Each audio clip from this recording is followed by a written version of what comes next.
और आज हम ग्रामर सेक्शन का पहला स्टेप जो है नरेशन, उसे स्टार्ट करेंगे। नरेशन हम पढ़ेंगे। कौन सा टॉपिक? नरेशन। तो आइए देखते हैं।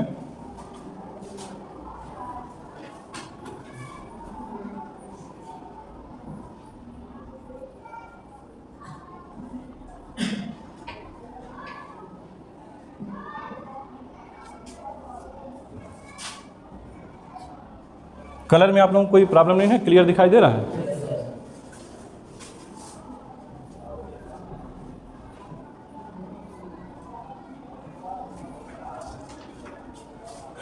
नरेशन मीन्स होता है कथन, और नरेशन मीन्स वर्णन भी होता है।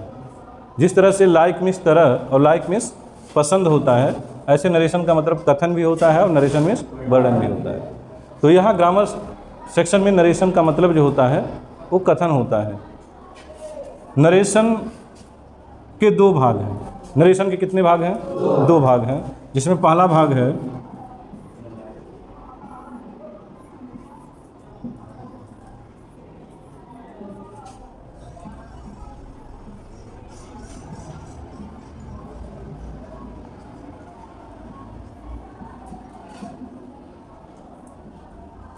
और दूसरा भाग इसका है इनडायरेक्ट नरेशन।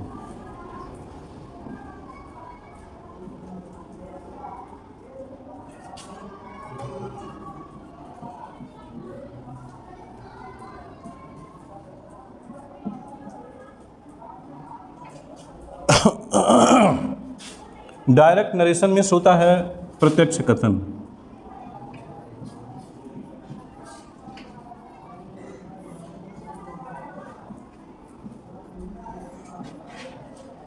और इनडायरेक्ट मीन्स क्या होता है? अप्रत्यक्ष कथन।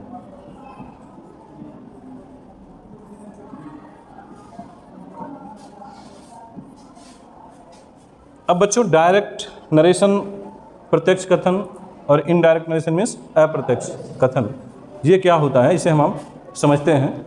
डायरेक्ट नरेशन का मतलब होता है कि जब हम वक्ता के कहे गए शब्दों को ठीक उसके ही शब्दों में सेम टू सेम रख दें, तो वह कहलाता है डायरेक्ट नरेशन।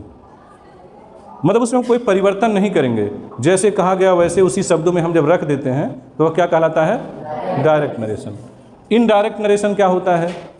जब हम किसी व्यक्ति या किसी वक्ता के कहे गए कथन को सेम उसी रूप में न रख करके हम अपने शब्दों में उसे लिखते हैं, तो वह कहलाता है बच्चों इनडायरेक्ट नरेशन, यानी अप्रत्यक्ष कथन। अब इसमें थोड़ा हमको समझना होगा कि डायरेक्ट की क्या रूपरेखा होती है और इनडायरेक्ट का क्या रूपरेखा होता है। तो डायरेक्ट में जो बात कही गई होती है, डायरेक्ट की बात जो होती है वो कामा के अंदर होती है और कामा के बाहर एक सेंटेंस होता है। एज, जैसे आप देखें,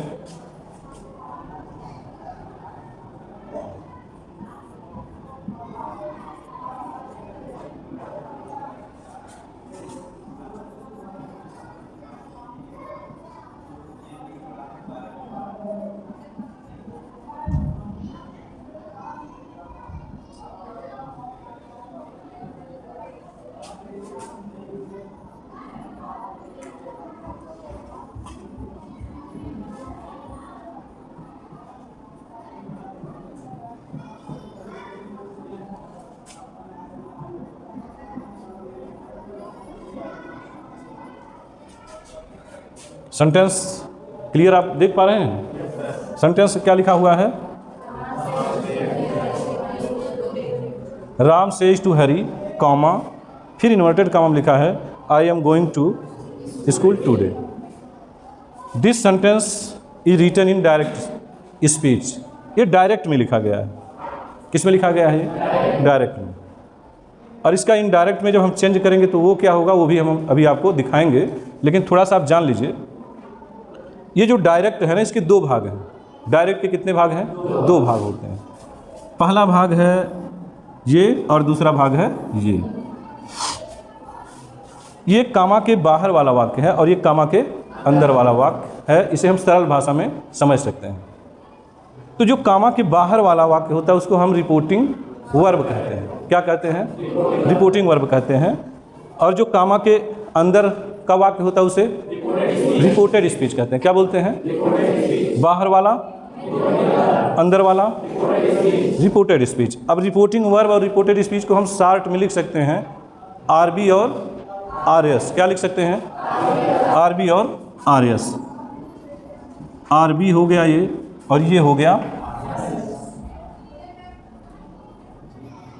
आरएस। क्या हो गया बच्चों? ये बाहर का वाक्य क्या हो गया ये, और कामा के अंदर का वाक्य जो हो गया वो आरबी का क्या मतलब, और आरएस का क्या मतलब, रिपोर्टेड स्पीच।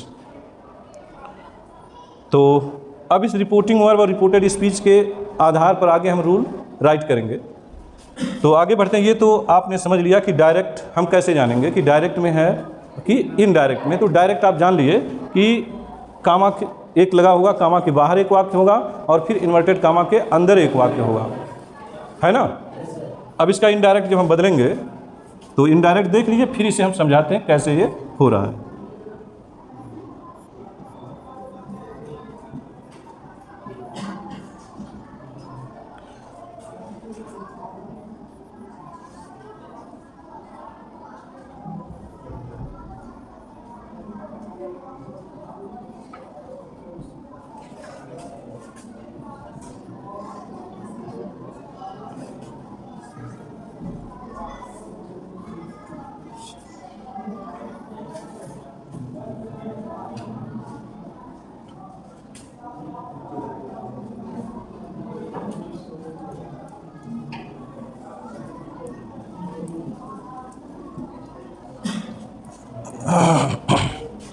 अब आप इस सेंटेंस को देखें। हमने इसमें क्या कर दिया, Ram tells Hari that he is going to school that day. उसमें और इसमें हमने डिफरेंस क्या किया बच्चों, ये जो कामा है इन दोनों कामा के मध्य में हम दैट कंजक्शन ऐड कर दिए, और उसके बाद से प्रोनाउन यहाँ जो आई था, आई को हम बदल करके राम के अकॉर्डिंग यहाँ पर ही कर दिए। अब एक ऐसा रूल है कि यदि बाहर का वाक्य यानी रिपोर्टिंग वर्ब प्रेजेंट टेंस में हो या फ्यूचर टेंस में हो तो अंदर के वाक्य का टेंस नहीं चेंज होता है। इस नाते हमने टेंस नहीं बदला है। लेकिन अगर प्रोनाउन आता है, निकटता सूचक शब्द आता है तो चेंज होता है। तो मैंने प्रोनाउन आई को ही में कन्वर्ट कर दिया, ही में बदल दिया, और टुडे को बदल दिया किसमें, दैट में। क्लियर? तो ये सेंटेंस हो गया इनडायरेक्ट में। अब आपको भली प्रकार से ये जरूर समझ में आ रहा होगा कि डायरेक्ट में क्या स्थिति है और इनडायरेक्ट में क्या स्थिति है। दोनों में अंतर समझ में आ रहा है। देखिए, डायरेक्ट हमेशा हमेशा जब भी होगा तो वह इन्वर्टेड कामा के अंदर होगा, और इनडायरेक्ट जब भी आएगा तो वह किसी कंजक्शन के द्वारा जुड़ा हुआ वाक्य होगा। अब वो कंजक्शन अलग अलग होंगे। जैसे सेंटेंस 5 हम पढ़ेंगे नरेशन के अंतर्गत, तो पांचों में कंजक्शन भी सब अलग अलग हैं। वो हम आगे जैसे जैसे पढ़ेंगे वैसे वैसे उसे जानेंगे, समझेंगे। यहाँ तक आपको बात समझ में आ गई? ठीक। अब हम आगे बढ़ते हैं। इसके बाद से अब नरेशन के अंतर्गत हम 5 प्रकार के वाक्यों का अध्ययन करेंगे। नरेशन के अंतर्गत कितने प्रकार के वाक्यों का अध्ययन करेंगे, चलिए देखते हैं।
तो बच्चों ये 5 जो वाक्य हैं, असर्टिव सेंटेंस जिसका मतलब है स्वीकारात्मक वाक्य, दूसरा है इंट्रोगेटिव सेंटेंस प्रश्नवाचक वाक्य, तीसरा है इंपरेटिव सेंटेंस आज्ञासूचक वाक्य, और चौथा है ऑप्टेटिव सेंटेंस,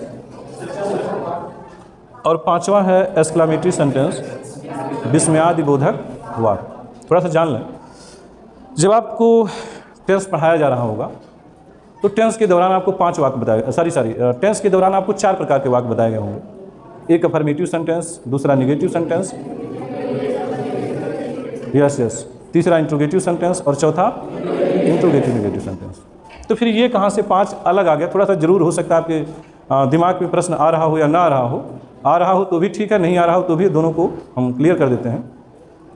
नरेशन में जो ये असर्टिव सेंटेंस आ गया है ना, वह अफर्मेटिव और निगेटिव दोनों को मिला करके असर्टिव बन गया है।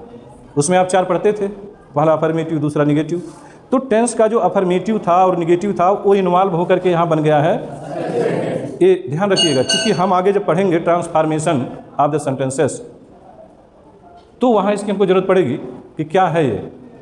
तो खैर आगे देखें, तो जो वहाँ टेंस में अफर्मेटिव और निगेटिव था वो चेंज होकर के यहाँ पर असर्टिव में कन्वर्ट हो गया, और इंट्रोगेटिव वहाँ भी था, इंट्रोगेटिव यहाँ भी है।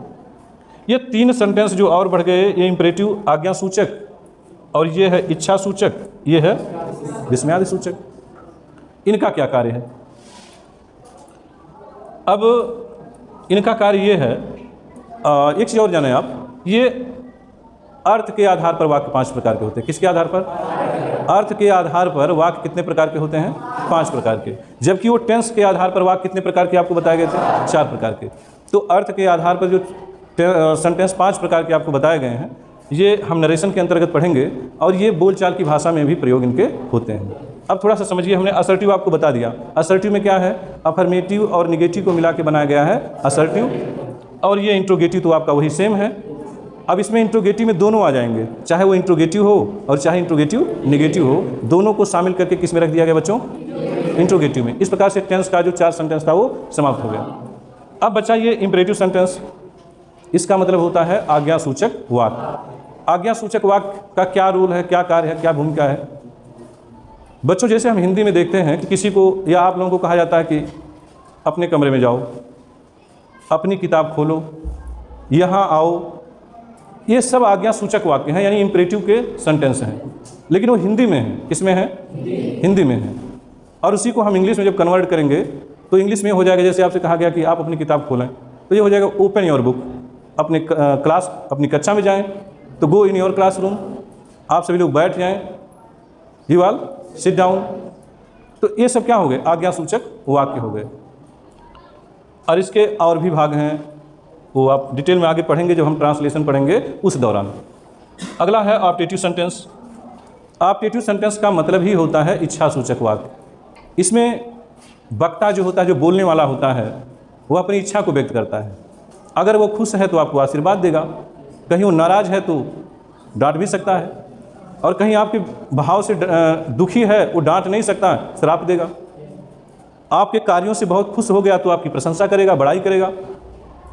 तो इसके द्वारा हम अपनी ऑप्टेटिव सेंटेंस इच्छा सूचक, इसका नाम है, ये क्या नाम है? इच्छा सूचक वाक्य। तो इसके द्वारा हम क्या करते हैं? इच्छा व्यक्त करते हैं।